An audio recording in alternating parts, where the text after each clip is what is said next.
വിശദമായി കടക്കുമ്പോൾ നമ്മൾ നേരെ ആലപ്പുഴയിലേക്കാണ് പോകുന്നത്.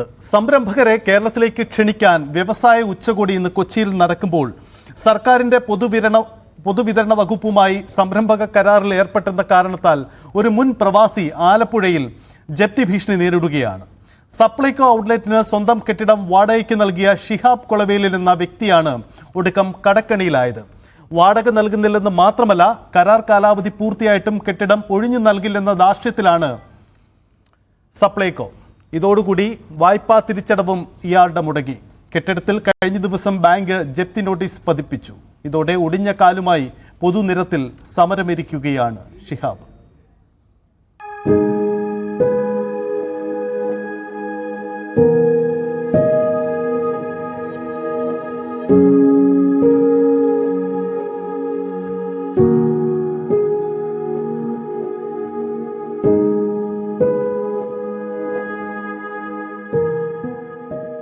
ഇത് മണ്ണഞ്ചേരി പഞ്ചായത്ത് 2ാം വാർഡ് സ്വദേശി ഷിഹാബ് ദീർഘകാലം പ്രവാസിയായിരുന്നു. പ്രവാസ ജീവിതത്തിന്റെ ഒരായുസിന്റെ അധ്വാനം കൊണ്ട് അദ്ദേഹം ഈ കാണുന്ന സ്ഥലം വാങ്ങി 20 ലക്ഷം വായ്പയെടുത്ത് കെട്ടിടം പണിതു. 9 വർഷം മുമ്പ് തന്റെ പുത്തൻ കെട്ടിടം സപ്ലൈകോ ഔട്ട്ലെറ്റിനായി ഷിഹാബ് വാടകയ്ക്ക് നൽകി. വാടക പൈസ കൊണ്ട് വായ്പാ തിരിച്ചടവ് നടക്കുമെന്ന കണക്കുകൂട്ടലിൽ മുന്നോട്ട്. എന്നാൽ ആ കണക്കുകൂട്ടലുകളെല്ലാം തെറ്റി. 26,650 രൂപ പ്രതിമാസ വാടക സപ്ലൈകോ നൽകാതായതോടെ തിരിച്ചടവ് മുടങ്ങി. കഴിഞ്ഞ ദിവസം സ്വകാര്യ ബാങ്ക് കെട്ടിടത്തിനുമേൽ ജപ്തി നോട്ടീസും പതിപ്പിച്ചു. ഇതോടെ കടം വീട്ടാനായി ഈ മനുഷ്യൻ ഒടിഞ്ഞ കാലുമായി സപ്ലൈകോ ഓഫീസുകളിൽ കയറിയിറങ്ങുകയാണ്.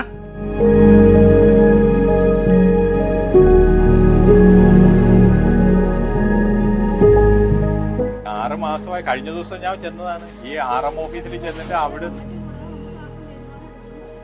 ഈ 6 മാസമായിട്ട് ഈ കമന്റ് കൂടുന്നെന്ന് പറഞ്ഞു കഴിഞ്ഞാൽ എന്റെ ഈ ബാധ്യതയും ഈ RRും എല്ലാം കൂടെ ആയിട്ട് ഞാനിത് എന്ത് ചെയ്യണം? എനിക്കിപ്പം ആത്മഹത്യാ വക്കിലേക്ക് ഞാൻ എത്തിയിരിക്കുകയാണ്. ഈ വാടക ഈ ചോദിച്ചു കഴിഞ്ഞാൽ പറയുന്നത് ഇവിടെ വന്ന് ചോദിച്ചു കഴിഞ്ഞാൽ വാടകയുടെ പറയുന്നത് എന്താണ്? വാടകയുടെ പറയുന്നതെന്ന് പറഞ്ഞു കഴിഞ്ഞാൽ ഞങ്ങൾക്ക് ഇതുമായിട്ട് യാതൊരുവിധ ബന്ധവും ഇല്ല, ഡിപ്പോ മാനേജരുമായിട്ട് സംസാരിക്കാൻ. ഔട്ട്ലെറ്റിൽ വന്നാൽ ഡിപ്പോ മാനേജറെ വിളിക്കാൻ പറയും. ഡിപ്പോ മാനേജർ എറണാകുളം ഫിനാൻസ് ഓഫീസിൽ ബന്ധപ്പെടാൻ നിർദ്ദേശിക്കും. ഒടുവിൽ തിരുവനന്തപുരത്ത് നിന്ന് പണം നൽകാൻ നിർവാഹമില്ലെന്ന മറുപടി. ഗതികെട്ട് ഷിഹാബ് ഇപ്പോൾ സ്വന്തം സ്ഥാപനത്തിന് മുന്നിൽ അന്യനെ പോലെ നീതിക്കായി കുത്തിയിരുന്ന് സമരം ചെയ്യുകയാണ്.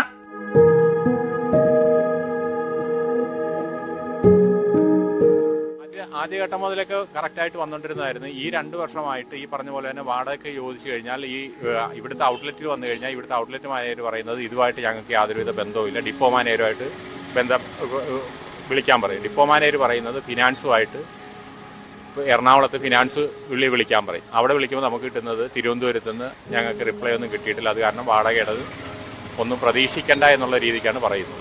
കഴിഞ്ഞ ജനുവരി 18-ന് സപ്ലൈകോയുമായുള്ള വാടക കരാർ അവസാനിച്ചു. ഇതോടെ ഒഴിഞ്ഞു നൽകണമെന്ന നോട്ടീസ് ഷിഹാബ് നൽകി. വാടക കുടിശ്ശിക നൽകിയില്ലെന്ന് മാത്രമല്ല, കാലാവധി കഴിഞ്ഞ് തുടരുന്ന ഈ സമയത്തെ വാടക നൽകാൻ കഴിയില്ല എന്ന ധാർഷ്ട്യം കൂടിയായിരുന്നു വകുപ്പിന്റെ മറുപടി. പൂർണ്ണമായി കിട്ടാതെയായിട്ട് ഇപ്പം 4 മാസമായി. ഈ എഗ്രിമെന്റ് കഴിഞ്ഞിട്ട് ഇപ്പൊ ഈ 1 മാസത്തെ വാടകയോ അതും ഇവർക്ക് യാതൊരുവിധ ഉത്തരവാദിത്വം ഇല്ലെന്നാണ് എറണാകുളത്ത് കഴിഞ്ഞ ഈ 18-ാം തീയതി.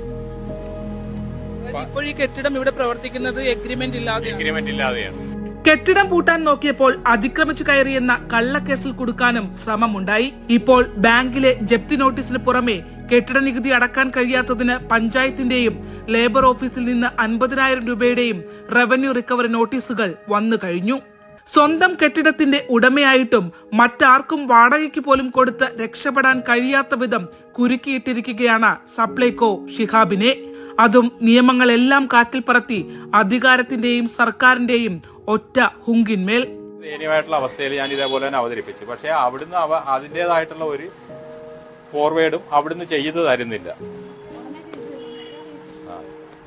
അപ്പൊ നാളെ ഞാൻ കുടുംബമായിട്ട് ഇവിടെ വന്നിരിക്കാം.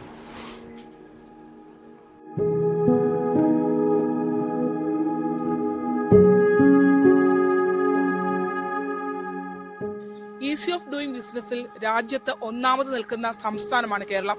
അങ്ങനെ അഭിമാനം കൊള്ളുന്നവർ സർക്കാരുമായി സംരംഭത്തിലേർപ്പെട്ട ഈ പ്രവാസി വ്യവസായിയുടെ ഗതികേട് കൂടി ഒന്ന് കാണണം. ഒടിഞ്ഞ കാലുമായി കടം കയറി മുടിഞ്ഞ് അദ്ദേഹത്തിന് സമരം ചെയ്യേണ്ട ഗതികെട്ട അവസ്ഥയിലേക്ക് എത്തിച്ചതിന് പിന്നിൽ നമ്മുടെ സർക്കാർ സംവിധാനങ്ങൾ മാത്രമാണ്. ആലപ്പുഴ മണ്ണഞ്ചേരിയിൽ നിന്നും ക്യാമറമാൻ പ്രശാന്ത് മംഗലശ്ശേരിക്കൊപ്പം ശരണ്യ സ്നേഹജൻ, ന്യൂസ് 18. ഈ കാഴ്ച കാണണം. ഞങ്ങൾ സർക്കാർ അധികൃതരുടെ ശ്രദ്ധ ആലപ്പുഴയിലേക്ക് ക്ഷണിക്കുകയാണ്. കാരണം ഈ സംരംഭകൻ നേരിടുന്നത് ചെറിയ വെല്ലുവിളിയല്ല, അതിഗുരുതരമായ പ്രതിസന്ധിയാണ്.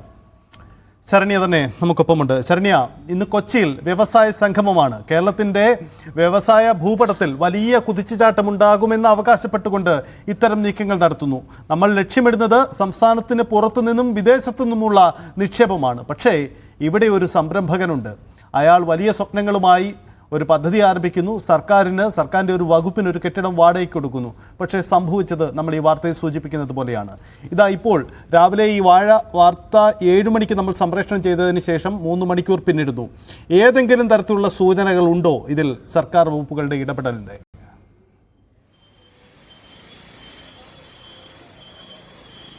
സജിത്ത്, ആദ്യം നമുക്ക് ഷിഹാബിന്റെ സാഹചര്യത്തിലേക്ക് പോകാം. ഇന്നും ഷിഹാബ് ഇവിടെ എത്തിയിട്ടുണ്ട്. അതായത് ആലപ്പുഴ മണ്ണഞ്ചേരിയിലെ സപ്ലൈകോ ഔട്ട്ലെറ്റിന് മുന്നിലാണ് അദ്ദേഹം ഇരിക്കുന്നത്. നമ്മൾ നേരത്തെ സൂചിപ്പിച്ചതുപോലെ തന്നെ ഇത്തരത്തിൽ സംരംഭകർക്കും ഒപ്പം തന്നെ ബിസിനസ് നടത്താനായി എത്തുന്നവർക്കും ഏറ്റവും സുരക്ഷിതമായ, ഏറ്റവും വളരെ ലളിതമായി അത്തരം ഒരു സംരംഭത്തിലേക്ക് കടക്കാൻ കഴിയുമെന്നുള്ള അവകാശവാദം ഉന്നയിക്കുന്ന സർക്കാർ വലിയ കോൺക്ലേവുകൾ കൊച്ചിയിൽ ഇന്ന് സംഘടിപ്പിക്കുകയാണ്.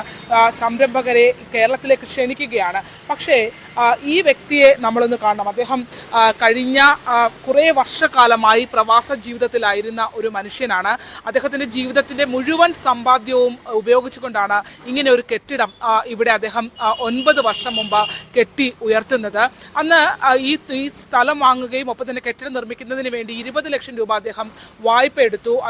അദ്ദേഹത്തിന്റെ ഒരു പദ്ധതി പ്രകാരം ഈ 20 ലക്ഷം രൂപയുടെ വായ്പ തിരിച്ചടവായ 30,000 രൂപയിൽ പ്രധാന പങ്കും 26,000 രൂപ വാടക കിട്ടുന്ന ഈ സപ്ലൈകോയുടെ ഔട്ട്ലെറ്റിൽ നിന്ന് കിട്ടുന്ന വരുമാനം കൊണ്ട് അല്ലെങ്കിൽ മാസവാടക കൊണ്ട് അടയ്ക്കാമെന്നുള്ള ഒരു പ്രതീക്ഷയിലായിരുന്നു അദ്ദേഹം ഉണ്ടായിരുന്നത്. പക്ഷേ അദ്ദേഹത്തിന്റെ ജീവിതത്തെ മുഴുവൻ തകർത്തുകൊണ്ടാണ് ഇപ്പോൾ പല റവന്യൂ റിക്കവറി നോട്ടീസുകൾ അദ്ദേഹത്തിന് എത്തി എന്നുള്ളതാണ്. ഈ കെട്ടിടത്തിന് മുന്നിൽ ബാങ്ക് ജപ്തി നോട്ടീസ് പതിപ്പിച്ചു. ഷിഹാബ് നമ്മളോടൊപ്പം ഇന്നും ഇവിടെയുണ്ട്. അദ്ദേഹത്തിന്റെ കാല് ഒടിഞ്ഞിരിക്കുകയാണ്. ഒടിഞ്ഞ കാലുമായി അപകടത്തിൽപ്പെട്ട ഈ മനുഷ്യനാണ് പലപ്പോഴും എറണാകുളം അടക്കമുള്ള സപ്ലൈകോയുടെ ഹെഡ് ഓഫീസുകളിൽ കയറി ഇറങ്ങിയത് എന്നുള്ളതാണ്. ഗതികെട്ടിട്ടാണ് ഇങ്ങനെ ഒരു അവസരത്തിൽ ഇവിടേക്ക് എത്തിയത്. ഷിഹാബ്, താങ്കളുടെ സാഹചര്യം ഒന്ന് വിലയിരുത്താമോ? സംസ്ഥാനത്ത് ഇന്ന് വലിയ കോൺക്ലേവുകൾ സംഘടിപ്പിക്കുകയാണ് കൊച്ചിയിൽ. വ്യവസായ സംരംഭകരെ കേരളത്തിലേക്ക് ക്ഷണിക്കുകയാണ്. താങ്കൾ ഒരു സംരംഭകനായി കടന്നു വന്ന ആളാണ്. താങ്കളുടെ അവസ്ഥ എന്താണ്? എൻ്റെ അവസ്ഥ ഇന്ന് വളരെ ദയനീയമായിട്ടുള്ള അവസ്ഥയാണ്. എനിക്കിന്നൊരു ലോണ് പോലും എടുക്കാൻ പറ്റാത്ത ഒരവസ്ഥയാണ്. ഈ 9 വർഷം സർക്കാർ സേവനമായിട്ടാണ് ഞാൻ ഈ കെട്ടിടം കൊടുത്തിരുന്നത്. പക്ഷേ ഇപ്പോൾ അത് എനിക്ക് നാട്ടിലിറങ്ങി കൈനീട്ടേണ്ട അവസ്ഥ എത്തിയിരിക്കുകയാണ്. എനിക്കിനി ജീവിതത്തിൽ മുന്നോട്ട് എന്ത് ചെയ്യണം എന്നുള്ളൊരു വഴിത്തിരിവിന് യാതൊരുവിധ നിർവാഹമില്ലാത്ത അവസ്ഥയിലാണ് ഇപ്പോൾ ഞാൻ എത്തിയിരിക്കുന്നത്. ബാങ്കുകാർ എല്ലാ ദിവസവും ഫോണിൽ വിളിച്ചിട്ട് അടവെന്തായി, പിന്നെ പെൻഡിങ് ഉള്ള വാടക കുടിശ്ശിക കിട്ടാൻ ഉടനെ ആകുമോ എന്ന് ചോദിച്ചിട്ട് അതിനൊരു തീരുമാനമാകാതെ അങ്ങനെ വളരെ ബുദ്ധിമുട്ടി ഓരോ ദിവസവും ഇങ്ങനെ മുന്നോട്ട് പോയിക്കൊണ്ടിരിക്കുകയാണ്. ഇപ്പോൾ ജനുവരി 18 കൂടി ഈ കെട്ടിടത്തിന്റെ എഗ്രിമെന്റ്, സപ്ലൈകോയുമായുള്ള എഗ്രിമെന്റ് കഴിഞ്ഞു. 5 മാസത്തോളം വാടക പെൻഡിങ്ങും ഉണ്ട്. അതിനുശേഷം ഇപ്പോൾ 1 മാസം കൂടി പിന്നിടുന്നു. മൊത്തത്തിൽ 6 മാസത്തോളമായി ഷിഹാബിന് ഈ തുക കിട്ടുന്നേയില്ല. അതിനു മുൻപ് തന്നെ പലപ്പോഴും കൃത്യമായ സമയത്ത് ഈ തുക കിട്ടാത്തതും ബാങ്ക് തിരിച്ചടവിനെ ബാധിച്ചിട്ടുണ്ടല്ലേ? നല്ല രീതിയിൽ ബാധിച്ചിട്ടുണ്ട്. അതായത് ഇപ്പോൾ ഒരു ലോണിന് ഇപ്പം നിലവിലുള്ള ഈ RR മറ്റുള്ളതും എല്ലാം അടക്കാൻ വേണ്ടിയിട്ട് ഞാനിപ്പം നിലവിലുള്ള ബാങ്കുമായിട്ട് പോയി കോൺടാക്ട് ചെയ്ത് കഴിഞ്ഞപ്പോൾ അവർ പറഞ്ഞത് നിലവിലെ സിബിൽ സ്കോർ എല്ലാം കഴിഞ്ഞ് കിടക്കുകയാണ്, അത് മൈനസായി കിടക്കുകയാണ്, അതിനകത്ത് ഇനിയിപ്പോൾ ഒന്നും ചെയ്യാൻ പറ്റത്തില്ല, നിലവിൽ ടോപ്പപ്പ് ചെയ്യാനേ പറ്റത്തില്ലെന്ന് പറഞ്ഞു. ഈ പേപ്പറുകൾ എല്ലാമായിട്ട് ഞാൻ ഈ പറഞ്ഞ പോലെ തന്നെ ഇവിടെയും വന്ന് ഈ ഔട്ട്ലെറ്റിന്റെ മുന്നിലും വന്ന് AM-നോട് വിളിച്ചു പറഞ്ഞ് RM ഓഫീസിലും ചെന്ന് കയറി ഇറങ്ങി അവിടെയും ഈ പേപ്പറുകളുടെ എല്ലാത്തിനെയും കോപ്പി കൊടുത്തതാണ്. പക്ഷേ ഹെഡ് ഓഫീസിലൊക്കെ ചെല്ലുമ്പോൾ ഷിഹാബിന്റെ അവസ്ഥ ആരോഗ്യസ്ഥിതി ഇത് തന്നെയായിരുന്നു. ഈ കാലം വെച്ചുകൊണ്ടാണ് അവിടെയൊക്കെ ചെല്ലുന്നത്. ചെന്ന് കഴിയുമ്പോഴും അവസാനം വന്നതെന്ന് പറഞ്ഞു കഴിഞ്ഞാൽ അവിടുന്ന് പറഞ്ഞിരിക്കണം ഞങ്ങൾക്കൊന്നും ചെയ്യാൻ പറ്റുന്നില്ല, എല്ലാം ചിരിച്ചോണ്ട് കേൾക്കുന്നതല്ലാതെ തിരിച്ച് ഒരു പോസിറ്റീവായിട്ടുള്ള ഒരു വാക്കുകൾ പോലും നമുക്ക് തിരിച്ചു നൽകുന്നില്ല. ജപ്തി അടക്കം വന്നു എന്നുള്ള കാര്യം എല്ലാത്തിന്റെയും കോപ്പി ഈ ഔട്ട്ലെറ്റിൽ അടക്കം ഞാൻ കൊടുത്തിട്ടുള്ളതാണ്. AM-നും കൊടുത്തിരുന്നു, അതുപോലെ തന്നെ റീജിയണൽ ഓഫീസിലും കൊടുത്തിരുന്നു. പല പ്രാവശ്യം വിളിച്ച് അപ്പം പറയുന്നത് എന്ന് പറഞ്ഞു കഴിഞ്ഞാൽ ഞങ്ങൾക്ക് ഔട്ട്ലെറ്റിന്റെ എണ്ണം കുറക്കാൻ പോകുന്നതെന്ന് കഴിഞ്ഞ മാർച്ചിൽ ഇതേപോലെ തന്നെ വാടക കുടിശ്ശിക വന്ന സമയത്ത്, അതായത് തരുന്നതെന്ന് പറഞ്ഞു കഴിഞ്ഞാൽ 5-ാം തീയതിയാണ് നമ്മുടെ എഗ്രിമെന്റ് പ്രകാരം വാടക അക്കൗണ്ടിൽ നമുക്ക് വരേണ്ടത്. അത് വരുന്നത് 20-ാം തീയതി 25-ാം തീയതി. പിന്നെ അത് പിന്നീട് ഒരേ മാസം പെൻഡിങ് ആയി ഇങ്ങനെ വന്ന് അവസാനം മാസങ്ങളോളം ഇല്ലാതെയായി. വിളിച്ചു ചോദിക്കുമ്പോൾ പറയുന്നത് ഞങ്ങൾക്ക് ഇവിടെ വന്ന് ചോദിക്കുമ്പോൾ പറയും ഇവിടെ യാതൊരുവിധ ബന്ധവും ഇല്ല, ഇവിടെ ചോദിക്കേണ്ടെന്നാണ് പറയുന്നത്. അതുമായിട്ട് നമ്മൾ ബന്ധപ്പെട്ട് ഡിപ്പോയിൽ വിളിക്കുമ്പോൾ ഡിപ്പോയിൽ നിന്ന് പറയുന്നത് എറണാകുളത്ത് ഫിനാൻസുമായിട്ട് ബന്ധപ്പെടാൻ പറയും. അവിടെ നമ്മൾ ചോദിച്ചു കഴിയുമ്പോൾ അവിടുന്ന് കിട്ടുന്നതെന്ന് പറഞ്ഞു കഴിഞ്ഞാൽ ഞങ്ങൾക്ക് റിപ്ലൈ ഒന്നും തിരുവനന്തപുരത്ത് നിന്ന് വന്നിട്ടില്ല എന്ന് പറഞ്ഞ് ഫോൺ വെക്കുന്നു. നമ്മുടെ ഈ ജപ്തിയും കാര്യങ്ങളും ലോണടവും കാര്യങ്ങളും നമ്മൾ സംസാരിച്ചു കഴിഞ്ഞാൽ പോലും തിരിച്ചൊരു പ്രതികരണം അവിടുന്ന് ഇല്ല. ഞങ്ങൾക്ക് എന്ത് ചെയ്യാൻ പറ്റുമെന്നുള്ളതാണ്. നമ്മുടെ ലേബർ ഓഫീസിൽ കഴിഞ്ഞ ദിവസം ഈ 30-ാം തീയതി അത് RR-ലേക്ക് മാറിയിരിക്കുകയാണ്. ഞാൻ അവിടെ ഇതുമായിട്ട് ചെന്നിട്ട് പറഞ്ഞു, സാറേ ഇത് സർക്കാർ സ്ഥാപനത്തിന് കൊടുത്തിരിക്കുന്നതാണെന്ന് പറഞ്ഞു കഴിഞ്ഞപ്പം അവിടുന്ന് പറയുന്നതെന്ന് പറഞ്ഞു കഴിഞ്ഞാൽ നിങ്ങൾ അതുമായിട്ട് ആ ഓഫീസുമായിട്ട് ബന്ധപ്പെടും, ഞങ്ങൾക്ക് ഞങ്ങളുടേതായിട്ടുള്ള കാര്യങ്ങൾ നീക്കേണ്ടതാണെന്നും പറഞ്ഞ് റവന്യൂ റിക്കവറിലേക്ക് പോകാൻ എന്തായിരുന്നു കാരണം? അത് പിന്നെ ബിൽഡിംഗ് വെച്ചതിന് ലേബറിലേക്ക് ഇത്ര ശതമാനം അടക്കണമെന്നും പറഞ്ഞ് ഒരു സെക്ഷൻ തുക അടക്കാനുണ്ട്. അവിടെയും തുക അടക്കാനുണ്ട് 49,000. അത് 18% ഇൻട്രസ്റ്റ് ആണ് ഓരോ ദിവസവും വന്നുകൊണ്ടിരിക്കുന്നത്. 18% പലിശയാണ്. ആ പലിശ വെച്ച് ഇനിയിപ്പം ഈ 30-ാം തീയതിക്കുള്ളിൽ അടക്കണമെന്ന് പറഞ്ഞിട്ട് അതിപ്പം ഒരു മാസം കഴിഞ്ഞ്. ജപ്തി നോട്ടീസ് ഒന്ന് കാണിക്കൂ ഷുഹാബ്. ഇതാണ് അദ്ദേഹത്തിന്റെ അവസ്ഥ. അതായത് ഈ കെട്ടിടത്തിന്റെ കാലാവധി, എഗ്രിമെന്റ് കാലാവധി കൂടി കഴിഞ്ഞു. അത് ഈ വാടക കൊടുക്കാനുള്ള സമയത്തെ കാര്യങ്ങൾ മാത്രമല്ല, ഇത് അദ്ദേഹം കാണിക്കുന്നത് അദ്ദേഹത്തിന് ഇപ്പോൾ ലേബർ ഓഫീസിൽ നിന്ന് വന്നിട്ടുള്ള റവന്യൂ റിക്കവറി നോട്ടീസാണ്.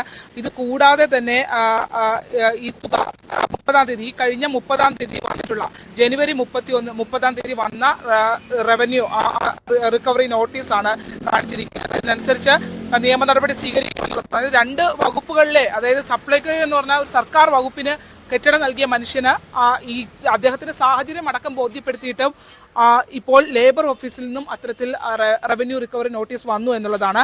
ബാങ്ക് പതിപ്പിച്ച ജപ്തി നോട്ടീസ് ഉണ്ടല്ലോ, ഇത് അദ്ദേഹത്തിന് ഈ ബാങ്ക് പതിപ്പിച്ച പത്രത്തിൽ പരസ്യമടക്കം നൽകി പതിപ്പിച്ച ജപ്തി നോട്ടീസിന്റെ പകർപ്പാണ്. ഇതാണ് ഈ മനുഷ്യന്റെ അവസ്ഥ എന്നുള്ളതാണ്. ഇപ്പോൾ ഈ മാസം പഞ്ചായത്തിലേക്ക് പിന്നെ കരമടക്കേണ്ടതിന്റെ പെൻഡിംഗ് ആയിക്കൊണ്ടിരുന്നത് ഈ വർഷം മുതലാണ്. അതായത് ഇവിടുത്തെ ഈ റെന്റ് വരുന്നത് പെൻഡിംഗ് ആയതോടുകൂടി സാമ്പത്തികമായിട്ട് എനിക്ക് അടക്കാൻ പറ്റാത്ത ഒരു അവസ്ഥയിലേക്ക് വന്ന് അവസാനം പഞ്ചായത്തിലേക്ക് വന്നിരിക്കുന്നത് 74,566 രൂപയാണ് ഈ വർഷം തന്നിരിക്കുന്നത്. ഈ ഒരു ജനുവരിയോടുകൂടി താങ്കളുടെ ജീവിതം ആകെ മാറി മറിയൊന്നല്ല, നാട് വിട്ടു പോകേണ്ട ഒരു അവസ്ഥയാണ്. ഇപ്പം ജീവിതത്തിൽ നിന്ന് ഒളിച്ചോടാൻ പറ്റുന്നതെന്ന് പറഞ്ഞു കഴിഞ്ഞാൽ ഈ ബാധ്യതകളെ ആരാണേലും കൊടുത്തു തീർക്കണം. മരണത്തിലേക്ക് വന്നു കഴിഞ്ഞാൽ പോലും ഓഫീസുകൾ കഴിഞ്ഞ ദിവസം എറണാകുളം ജോലിയായിരുന്നു, പ്രവാസിയായിരുന്നപ്പോൾ അവിടെ ഒരു കമ്പനിയിലായിരുന്നു ജോലി. എത്ര വർഷക്കാലം അവിടെ ജോലി എടുത്തു? 6 വർഷത്തോളം. 6 വർഷത്തെ സമ്പാദ്യമാണിത്. അതെ, വളരെ ദയനീയമായിട്ടുള്ള ഒരു അവസ്ഥയാണ്. ഇപ്പം വീട്ടിലെ കാര്യങ്ങൾ പോലും വളരെ ദയനീയമായിട്ടാണ് മുന്നോട്ട് പോകുന്നത്. അതായത് ബാങ്കുകാരിൽ നിന്ന് കിട്ടുന്ന എല്ലായിടത്തു നിന്നും വാങ്ങിച്ച് അടച്ച് ഇപ്പം നിവർത്തിയില്ലാതെ ബാങ്കുകാർ അതാണ് പറഞ്ഞത്, ഞങ്ങൾക്കും ഈ ലിമിറ്റ് വെക്കുന്നതിനൊരു പരിധിയുണ്ട്, അത് കഴിഞ്ഞാൽ ഞങ്ങൾ RR-ലേക്ക് മാറുമെന്ന് പറഞ്ഞ് അവസാനം ഇപ്പൊ ഇന്നത്തെ ഈ കഴിഞ്ഞ ദിവസം വിളിച്ചിട്ട് അത് തന്നെയാണ് പറഞ്ഞിരിക്കുന്നത്. അപ്പൊ ഈ ഷിഹാബ്, ഞാൻ ചോദിക്കട്ടെ, ഇവർ ഈ ഔട്ട്ലെറ്റ് ഒഴിഞ്ഞു തന്നാൽ കൂടുതൽ വാടകയ്ക്ക് കെട്ടിടം കൊടുക്കാൻ കഴിയും? കെട്ടിടം കൊടുക്കാനും എനിക്കൊരു എന്തെങ്കിലും ഒരു കച്ചവടം തുടങ്ങാനും വേണ്ടിയിട്ടാണ് ഞാൻ ശ്രമിച്ചുകൊണ്ടിരിക്കുന്നത്. എന്റെ ബാധ്യതകൾ കുറെ കുറയും. ഈ പറഞ്ഞ പോലെ തന്നെ ഇതുമായിട്ട് ബന്ധപ്പെട്ട് ഞാൻ എഗ്രിമെന്റ് പ്രകാരം 3 മാസത്തിനുള്ളിൽ ഒഴിയണമെങ്കിൽ പേപ്പർ കൊടുക്കണമെന്നുള്ളതായിരുന്നു. അത് ഞാൻ 4 മാസത്തിന് മുമ്പേ തന്നെ അയച്ചതാണ്. അതിനുശേഷം എന്ത് മറുപടിയാണ് നൽകിയത്? അതിന് എനിക്ക് ഇതുവരെ ഒരു റിപ്ലൈ തന്നിട്ടില്ല. ഞങ്ങൾക്ക് ഇത്രയും നാൾ കാലാവധി വേണമെന്നും പറഞ്ഞ് RM ഓഫീസിലേക്ക് അയച്ച് AM-നും അയച്ച്. പക്ഷേ അതിനുശേഷം ഈ 12-ാം മാസം എഗ്രിമെന്റ് ജനുവരിയാണ് ഈ എഗ്രിമെന്റ് തീരുന്നത്. 12-ാം മാസം ഈ റിമൈൻഡർ ആയിട്ട് വീണ്ടും ഒരെണ്ണം അയച്ചിട്ടും അതിന് റിപ്ലൈ ഒന്നുമില്ല. ഞാൻ വിളിച്ചിട്ട് ചോദിച്ചു, സാറേ എൻ്റെ വാടക കുടിശ്ശികയെങ്കിലും എനിക്ക് ഇട്ടുതരാനുള്ള ഒരു സാവകാശം AM-നോട് ചോദിച്ചു. അന്നേരം എന്നോട് പറയുന്നത്, നിലവിലുള്ള വാടക കുടിശ്ശികയ്ക്ക് നീ ഒരു റിക്വസ്റ്റ് ഇതാ, എന്നിട്ട് ഞാൻ വേണമെങ്കിൽ അത് പരിഹരിക്കാം. ഈ എന്റെ ഒരു സംശയം, അതായത് ജനുവരി 18-ന് ശേഷം ഈ എഗ്രിമെന്റ് കഴിഞ്ഞു. അതിനുശേഷവും ഈ കെട്ടിടം ഇവിടെ പ്രവർത്തിക്കുന്നുണ്ട്. സ്വാഭാവികമായും ഇതൊരു എഗ്രിമെന്റിന് പുറത്തുള്ള ഒരു പ്രവർത്തനമാണ് അല്ലെ? അപ്പോൾ അതിന്റെ വാടക ഇനത്തിൽ കിട്ടുന്ന തുകയെ സംബന്ധിച്ചോ ഈ എഗ്രിമെന്റ് പുതുക്കാതെ എങ്ങനെ പ്രവർത്തിക്കാനാകുമെന്നതിനെ സംബന്ധിച്ച് ഉദ്യോഗസ്ഥരോട് സംസാരിച്ചപ്പോൾ അത് പറയുന്നത് അത് സപ്ലൈകോ വിഭാഗമാണ് കൈകാര്യം ചെയ്യുന്നത്, നിങ്ങൾ അതുമായിട്ട് ബന്ധപ്പെട്ട് ചോദ്യങ്ങളൊന്നും ചോദിക്കേണ്ടെന്നാണ് വാടക ചോദിച്ചാൽ പോലും പറയുന്നത്. വാടക കിട്ടാൻ സാധ്യതയില്ല എന്നുള്ളതാണ് പൂർണ്ണമായിട്ടും. കരാറില്ല. നിലവിലുള്ള എഗ്രിമെന്റിൽ വാടക തരാൻ പറ്റാത്ത സാഹചര്യത്തിൽ പിന്നെ എഗ്രിമെന്റ് ഇല്ലാത്ത സ്ഥാനത്ത് എങ്ങനെയാണ് വാടക തരുന്നതെന്നാണ് ചോദിക്കുന്നത്. ആ അവസ്ഥയിലേക്ക് എത്തി നിൽക്കുകയാണ്. വളരെ വളരെ മോശമായിട്ടുള്ള ഒരു ഇതാണ് പിന്നെ ഉദ്യോഗസ്ഥരിൽ നിന്ന് എനിക്കുണ്ടായിരിക്കുന്നത്. ഇനി ഇത്തരത്തിലൊരു സർക്കാരുമായി ബന്ധപ്പെട്ട ഒരു സംരംഭം തുടങ്ങാനായി അല്ലെങ്കിൽ ആ സംരംഭത്തിലേക്ക് ഏർപ്പെടുവോ താങ്കൾ? ഇല്ല, ഇനിയിപ്പം മാനസികമായിട്ട് തളർന്നിരിക്കുകയാണ്. ആ ഒരു ബുദ്ധിമുട്ട് കൊണ്ട് ഇനിയിപ്പം മുന്നോട്ട് എന്ത് ചെയ്യണം എന്നുള്ളത് ഈ കെട്ടിടം എത്രയും വേഗം ഒഴിഞ്ഞു കിട്ടി വാടക കുടിശ്ശികയും കിട്ടണമെന്നുള്ളതാണ് എൻ്റെ ഏക ആശ്രയം. ഈ ഔട്ട്ലെറ്റ് നല്ല തിരക്കുള്ള ഔട്ട്ലെറ്റ് ആണ്, ആലപ്പുഴയിൽ തന്നെ ഏറ്റവും കൂടുതൽ തിരക്കുള്ള ഒരു ഔട്ട്ലെറ്റ് ആണ്. ഔട്ട്ലെറ്റ് ആണ്. വരുമാനമുണ്ട്. ഇപ്പൊ 22 ലക്ഷം രൂപ 28 ലക്ഷം രൂപ ടേൺ ഓവർ ഉള്ളതാണ് എല്ലാ മാസവും. ഞാൻ അന്നും ചോദിക്കാറുണ്ട് വാടക എനിക്ക് നൽകാൻ പാടില്ല എന്ന് ചോദിക്കുമ്പോൾ പറയുന്നതാണ്. ഇവിടെ വന്നു കഴിഞ്ഞാൽ ഇവിടെ ഇരിക്കുന്ന ഔട്ട്ലെറ്റ് മാനേജരും പറയുന്നത് ഞങ്ങൾക്ക് ഇതുമായിട്ട് യാതൊരുവിധ ബന്ധവും ഇല്ല. ഞാൻ പറഞ്ഞു നിങ്ങളൊരു ഔട്ട്ലെറ്റിന്റെ മാനേജരല്ല, അപ്പൊ ഇതുമായിട്ട് ബന്ധപ്പെട്ട് ഞാൻ ചോദിക്കുന്നതിനേക്കാളും കൂടുതൽ മേഡത്തിന് ചോദിക്കാമെന്ന് പറയുമ്പോൾ എഎമ്മിനെ വിളിക്കാൻ പറയും. എഎമ്മിന്റെ കയ്യിൽ നിന്നും വളരെ മോശമായിട്ടുള്ള രീതിയിലുള്ള അഭിപ്രായങ്ങളാണ് നമുക്ക് ചോദിക്കുമ്പോൾ കിട്ടുന്നത്.